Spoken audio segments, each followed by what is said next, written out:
Yang berhormat Menteri-Menteri, Tuan-Tuan yang terutama, Duta-Duta dan High Commissioners, ahli-ahli ACCIM,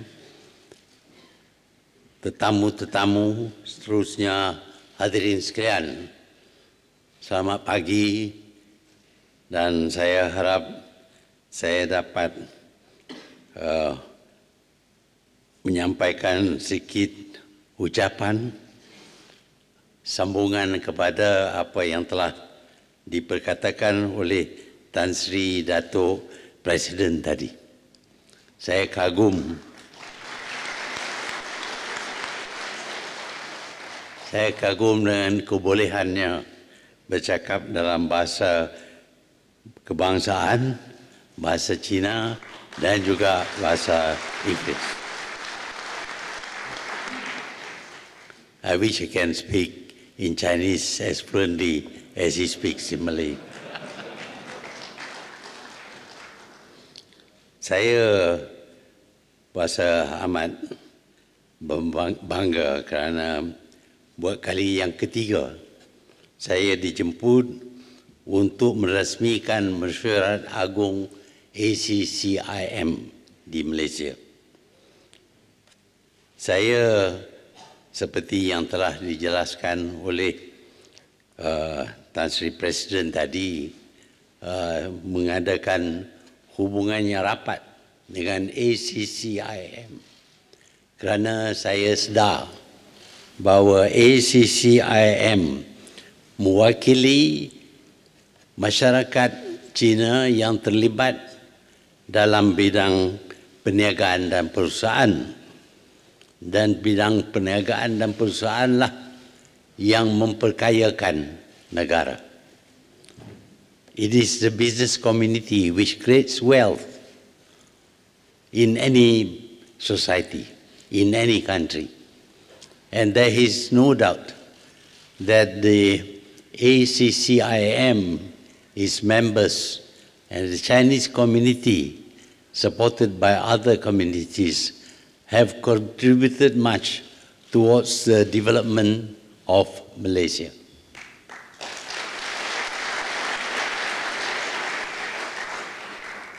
That is why, from the very beginning, I decided that we should have good relations with ACCIM during the time when I was fourth Prime Minister of Malaysia. And that association, in the context of Malaysia Incorporated, has yielded much benefit for everyone, not just the members of ACCIM, but the whole country, whether they be Malay, Chinese, or Indian. Our country is what it is today because there is this contribution from the business community, in particular the Chinese business community, because they are very dynamic in many ways and they are ready to adopt new ways of doing business and new methods of producing goods for the market. Malaysia, as you know, is a trading nation. We cannot become prosperous based entirely on our own capacities to purchase goods that we produce. In order to prosper, we need a bigger market. So for a long, long time, Malaysia had been a trading nation. It began with collecting jungle products, which were exchanged for goods from China, from Japan, and from many other countries. That initial barter trade grew into making Malaysia into an entrepot country, collecting goods from the islands around Malaysia, exporting them or processing them and exporting them, and also importing goods from other parts of the world to be redistributed in the archipelago, the Malay archipelago, or the Southeast Asian nations. It is obvious that that is the only way we can grow and prosper. But today, of course, the opportunities are much greater. Communication is much better now, and we can find easy access to the markets of the world. Yes, today we see some trade wars going on between big nations. But even trade wars by big nations may provide us with new opportunities, because as they cancel each other, they will need to have new places and new partners with whom to trade and also to avail themselves of the facilities to manufacture and produce goods. Malaysia, therefore, right from the beginning, welcomes foreign direct investment. In fact, I would like to claim that Malaysia invented foreign direct investment. When Dr. Lim Chong Yu, the Chief Minister of Penang, went abroad and encouraged Europeans to invest in electronic industries in Malaysia, that was the beginning of foreign direct investment into Malaysia and, in fact, into other countries. We never thought that we could manufacture these complicated electronic products, but the initial attempt showed that we have that capacity. And from then onwards, we have always been friendly towards investors, both domestic and foreign. Of course, foreign investment is very important for us because we ourselves do not have enough capital, we do not have the technology, the management skill of big industries, and knowledge of the market for all these products. It is the foreigners who invested in Malaysia who introduced us to the skills of manufacturing for a world market. Today we see many factories in Malaysia started, owned, and operated by Malaysians without any foreign investments involved. But we still need foreign investments because we know that there are new technologies being developed, and these technologies must be mastered if we are going to compete with the rest of the world. So Malaysia is open to foreign direct investment. But I would like to clarify here what we mean by foreign direct investment. What we mean is that we would like to see foreigners with their capital, their technological know-how, come to Malaysia to set up factories, employing Malaysians from workers to engineers to executives, so that they can produce these products and sell in the local market as well as in the foreign market. We need foreign direct investment. We ourselves have developed great skills in developing the country. We see what has happened, for example, to Kuala Lumpur. When I came here in 1956, a long, long time ago, there were only 300,000 people in Kuala Lumpur. It was a tiny capital for Malaysia. But today, Greater Kuala Lumpur has a population of almost 7 million people. That's how much Kuala Lumpur has grown. And it has grown because of the activities of the business community, who constantly expand their business, requiring new development, new offices, new residences, etc. And because of that, Kuala Lumpur has grown. Without the business people, Kuala Lumpur would not have grown. And we are proud to say that most of the business people who grew Kuala Lumpur are Malaysians. This we can do, but we must never reject foreign investment, because there will always be new inventions, new products which we have no knowledge of, which can come with foreign direct investment. We will continue to welcome foreign direct investment as much as we welcome domestic investment. This government, this new government, will be very business friendly. We want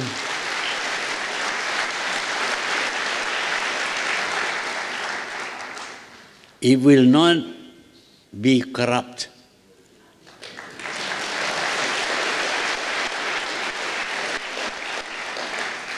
I know some business people are worried that if they reveal the person who is corrupt, some retaliation might be taken by the person concerned or his colleagues. But in this case, if you tell us what has happened, we will protect you from any retaliation by government servants.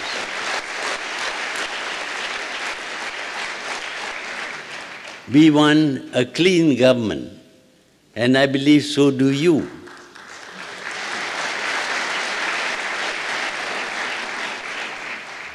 When I became Prime Minister in 1981, there was little work to do. All I need to do was to fill in empty slots with people who already have the experience to run the government. Today we have to rebuild the government because so many things have been destroyed that it is very difficult, it is time-consuming and very difficult for us to run the government efficiently in the initial stages. We have, however, made quite considerable progress.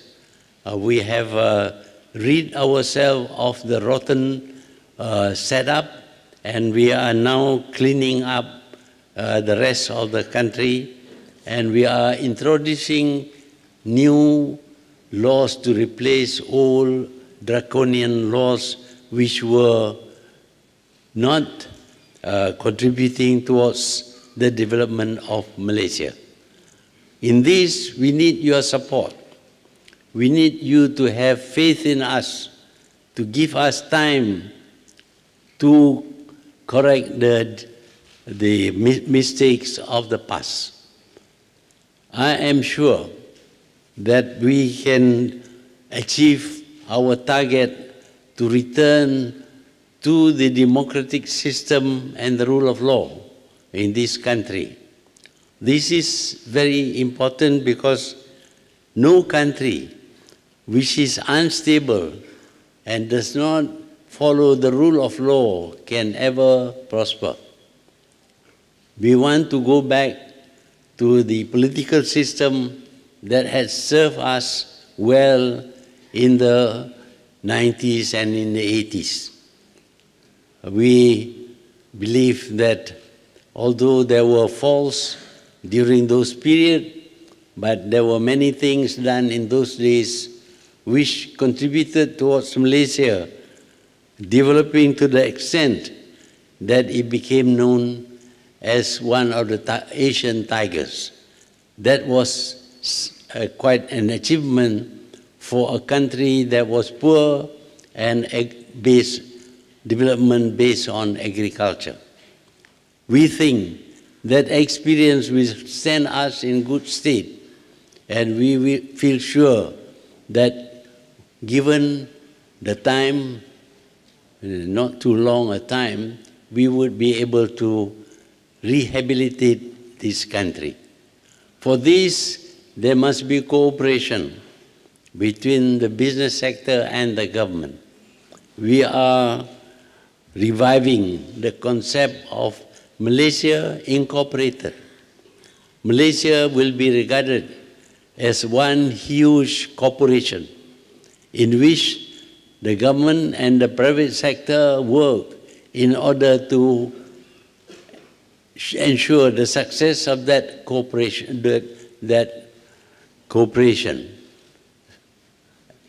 This is something that we will be targeting for in the future. Ladies and gentlemen, today Malaysia is still in the process of recovering. It takes time, not too long a time, but it takes time for us to achieve complete reversal of the wrongs that were committed in the past.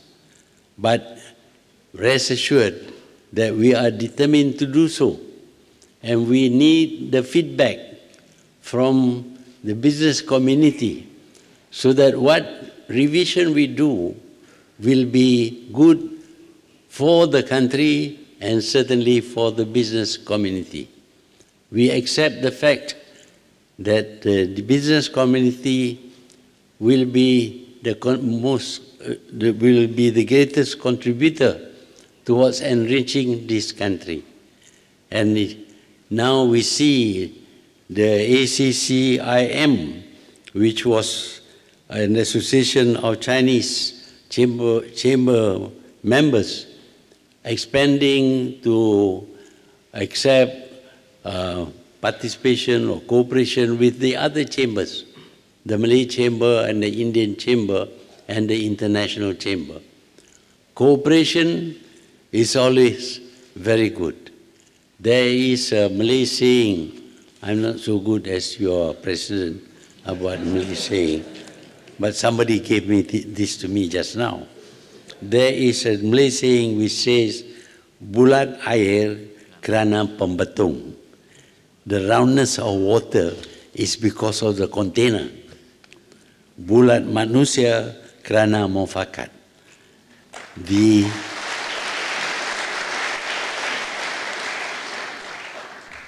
The success of we human beings is when we work together. Mufakat.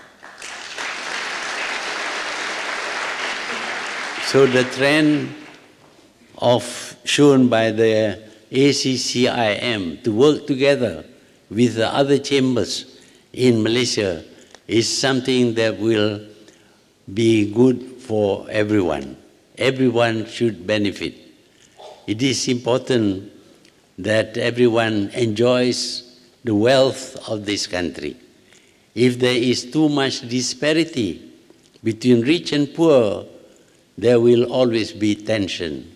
And tension and disruption of the stability of the country will not be good for business.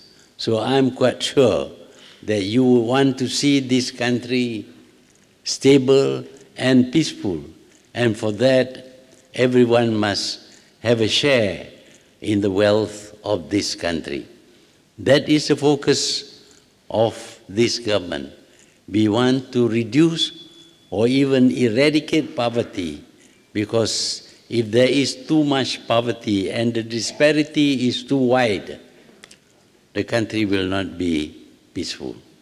I am quite sure the Chinese Chamber of Commerce understands this, because already they are showing signs of wanting to work and support efforts in order to reduce the disparities between the rich and the poor.